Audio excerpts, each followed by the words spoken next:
Good afternoon, hello, welcome back to another Pokemon Red Nuzlocke. It's a normal Nuzlocke, just playing off my, gaming system, whatever I've got right here in front of me. And thank you for joining on with the series. If you haven't watched it already, please go back to episode 1, take a look, and you'll be able to catch up on how far we've come. Which is not that far so far, but we're getting there.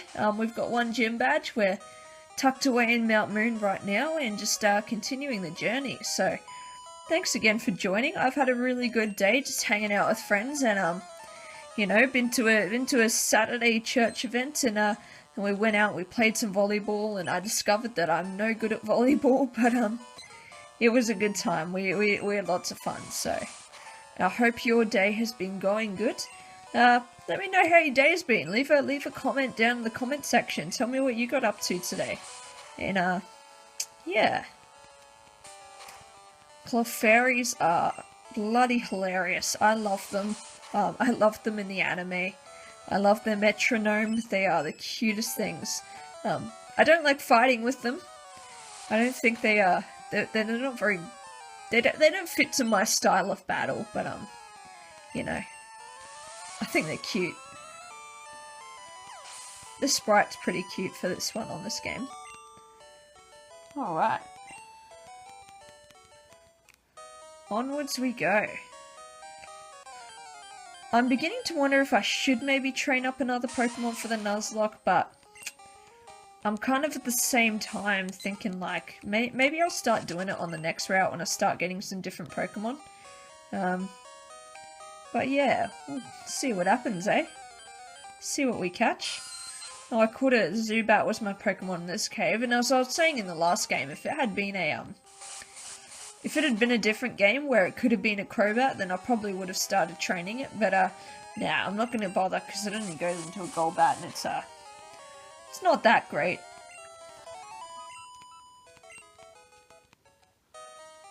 Alright.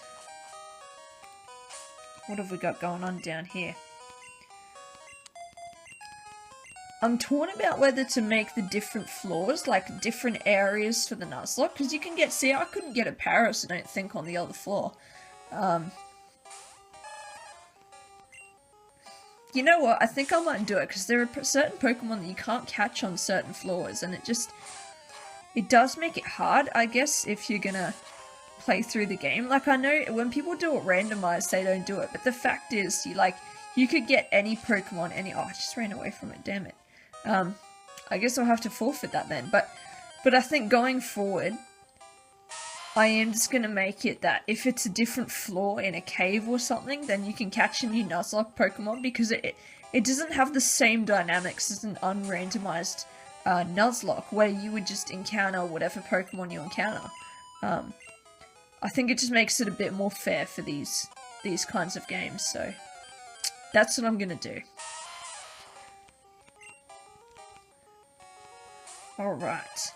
I do not like Geodude's noise that he makes when he comes out into battle. I think it's annoying. And the screech, I think, for this game, oh man, like that is, I know it's meant to be unsettling, but it doesn't need to be unsettling, like, legitimately in real life. Like, I feel like they could have done without that, you know? Alright. Rocket wants to battle.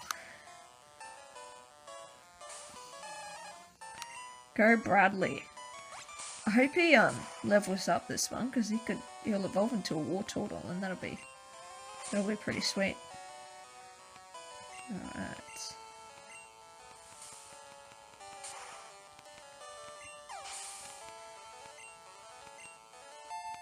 Yes! Alright, he's gonna become a Wartortle after this.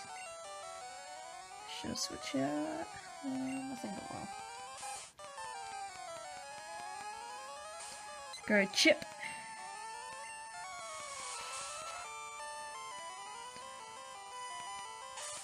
Alright. I'm glad they're not at the stage where they have, Hyper Fang and whatnot yet.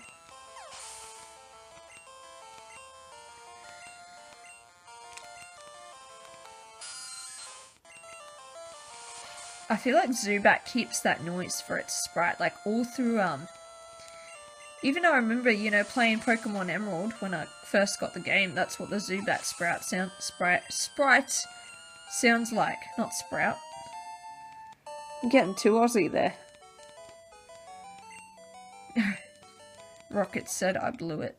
I think that's a pun. Alright, here we go.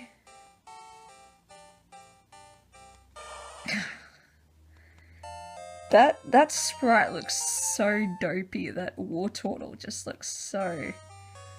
Man, I don't even know. Alright, got an HP up. Who will we give that to? I like to use these straight away so they can... Alright, I'll give it to Chip. Alright. So we got an encounter in this one too. It's a Geodude.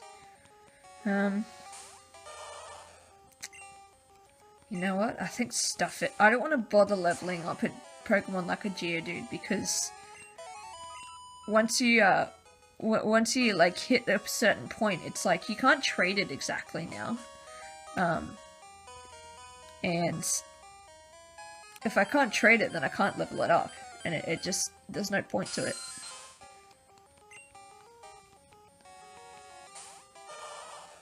Alright, Bradley, use Water Gun.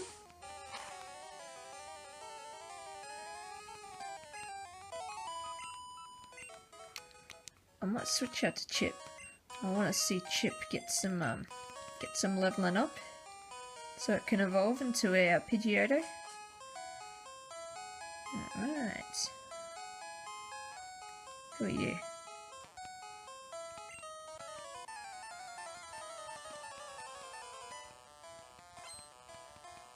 What's he got? He's got a Caterpie. I can take a Caterpie. Quick Attack, so it's a good move in this game, because if they've got a Pokemon that has like Wrap or something, then you can just take it out with a Quick Attack before it can do anything.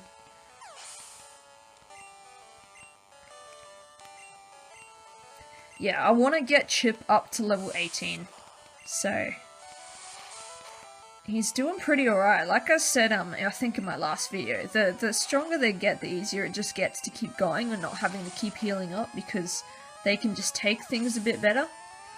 So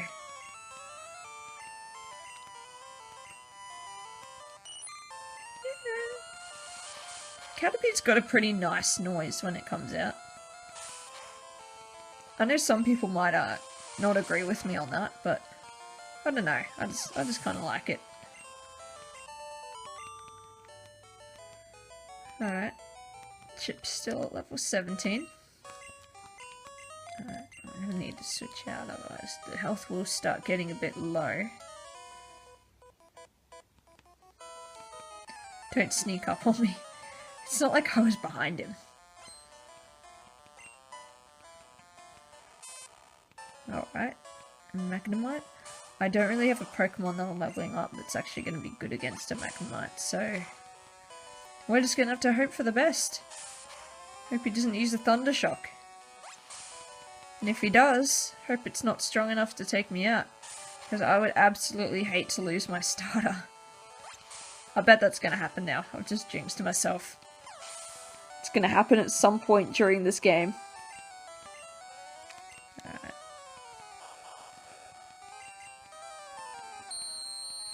Oh, see that noise? It's just...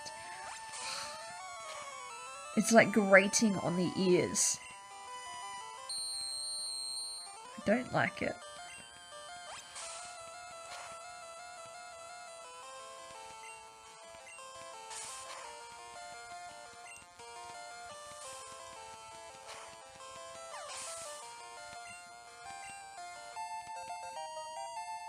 Oh, well, Bradley's at 17. It feels like such a long time that you have to have it as a, like a... Whenever you have your starter Pokemon, getting it from level 16 to 36 or whatever it is seems to just take ages. I did sort of like that in the second generation they sort of changed things up a bit, and they, you know, they made, I think, Cyndaquil evolve at level 14 and then at level 32, and then I think you just Totodile evolves into Croconaw at level 18, or Maybe that might be a Bayleaf into whatever it is. No, Chikorita into Bayleaf. There you go. Just shows you how well I know the second gen. Actually, I'm not too bad. There was a point, I think, where I was able to give the names for all of the Pokemon that had been made, and then I think they hit like the Diamond and Pearl series, and I stopped being able to do it. Like, I couldn't give them an order, but like, if you showed me a picture of it, then I'd be able to tell you what it was. And I can't do that anymore. They've just made too many. It's taken over.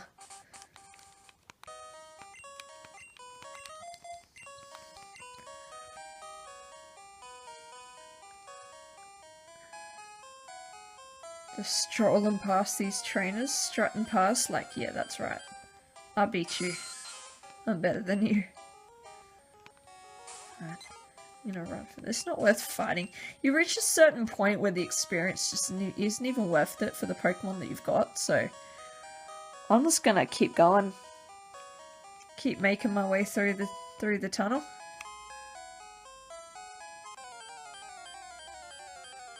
And there are no more encounters left for me in this cave because I've been to every area. And I accidentally ran away from that Paris, and that was my own stupid fault, so it is what it is. I would have liked to have caught it because I know Paris can be a pretty good Pokemon later on down the line. It can learn Dig, and I didn't realize that until I did a playthrough of this, but it can learn Dig, and that gets really useful when you get to like the Lieutenant Surge's gym and stuff like that. And I'm sure I have another Pokemon that can learn Dig, but you know, it's just, I could have just had one right then and there, then it would have been alright. So, but it is what it is. Oh, hello. Yeah, it is bigger in here than you thought.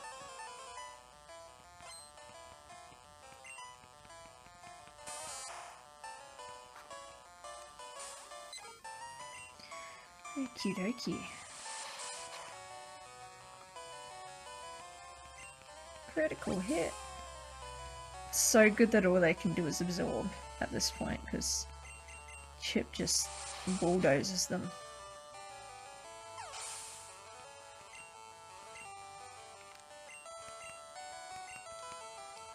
And I think all Bellsprout can do is Vine Whip. I appreciated that mechanic that they brought into the second gen, the whole day and night thing, where you can catch and encounter different Pokemon at different times of the day. It's a shame that they took that away for the Hoenn series, but I do like that. And I think they brought it back in like the Sun and Moon games, so you know, I have a bit of fun with that. And we have a Pidgeotto. Good stuff. Alright.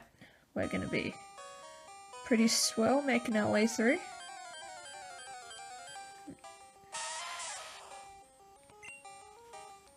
That's what a Geodude sounds like.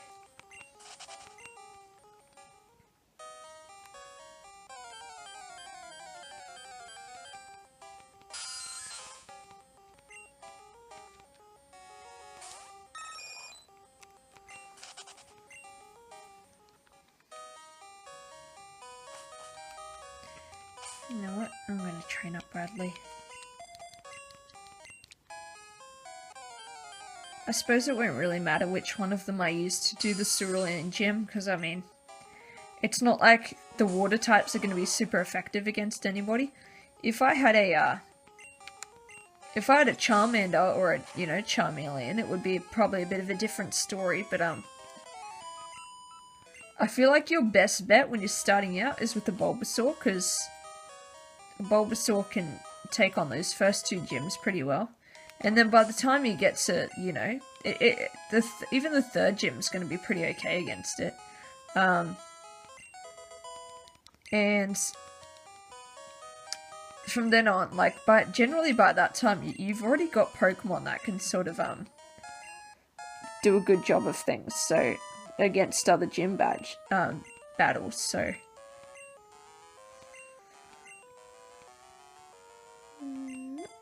Get rid of Tackle. I think Mega Punch might be a little bit more accurate. Or maybe that's just, again, psychological tricks. But, I do like teaching Mega Punch to my Squirtles. Or Wartortles now. We've moved beyond being a Squirtle. Oh, what? There we go. I just talked about it being more accurate, and I missed the very first time I try to use it. How's that for irony?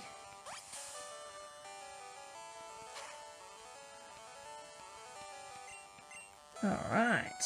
Give that a bubble. Give him a bubble bath. I feel like if they have not used that line in Pokemon yet when they're doing the move Bubble, someone has seriously missed an opportunity. For like the last 25 years, they have missed an opportunity. Can you imagine it? Squirtle, give it a bubble bath! Actually, if that has happened, somebody needs to comment down below which episode that was and give it the timestamp so that I can go and look it up for myself. And that will be forever my favourite Pokemon episode. I'm gonna save these ethers and stuff for like the Pokemon League challenge, because once you get in there, I mean, you can't buy these things, so you sort of have to be saving from your journey. And I like using moves like the big powerful hitting moves like Surf and Earthquake and, you know, all that kind of stuff, so I'm gonna need to have some stuff that's gonna be good for the power points in the move. The youngster wants to fight.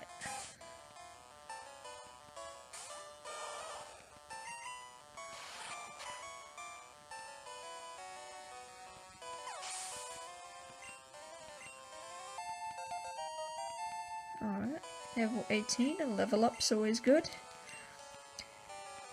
I appreciated in the later games that they brought in that thing where you can see how far the experience has progressed. Because it's a bit trippy, like there's no way of knowing in this game. You just sort of have to guess how far away it was and, you know, since your last level up and how many Pokemon you've beaten and what level they were at to determine the amount of experience you've gotten, and it's just sort of a bit of a guessing game here. So I appreciate having that information, just being able to know where you're at and how far you've still got to go. Yeah, see, that's the first Moonstone. Now, I've like counted a total of 3 Moonstones when I've played this. There might be more. But all I know is there's an awful lot of Moonstones. Hike us out, Geodude. Alright. Go, Bradley.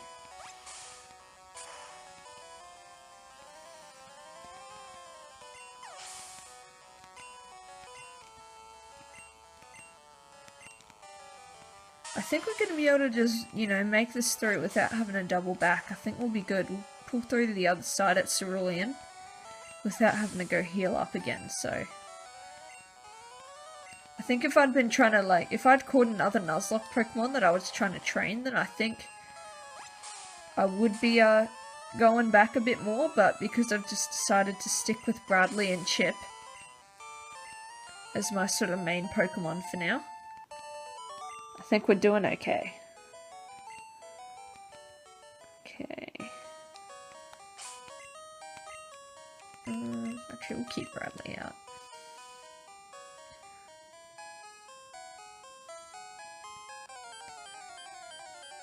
Yeah, again, I don't understand these long walks through the cave where you don't see anything, and it just doesn't seem to make a lot of sense to me. Got away safely, alright.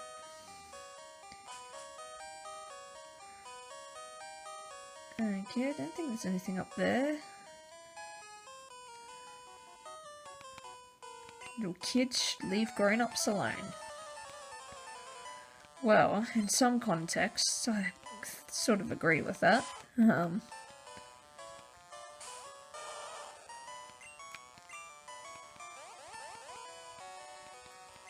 Isn't it funny how some Pokemon know tail whip, and can you imagine them trying to whip their tail, like... Oh, here we go. We've reached the Hyper Fangs. Bane of my existence. Alright. Should I heal up? Is it worth it? Yep. Good. We'll hit him with a bubble. That should... good. I was worried if he got that, like, because Hyper Fang's a strong move. Alright. I think we might end it there. We've hit the 20-minute mark, so thank you for watching. Yeah. See you guys next time.